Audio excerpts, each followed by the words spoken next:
pi chu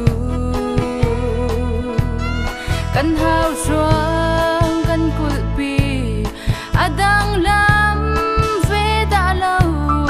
anwa me him nak sungi hi chu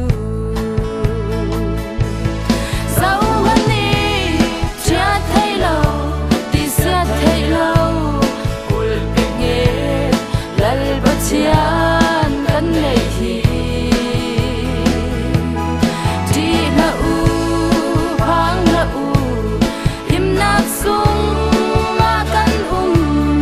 anwa me kul pi nge sung hi chu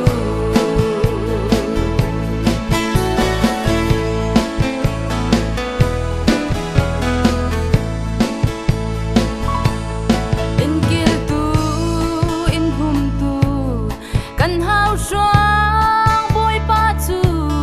giang tik chan khala a it ve lo sa sang puk sung khala den yal hum tu si in hum him kul ping het kan pachiani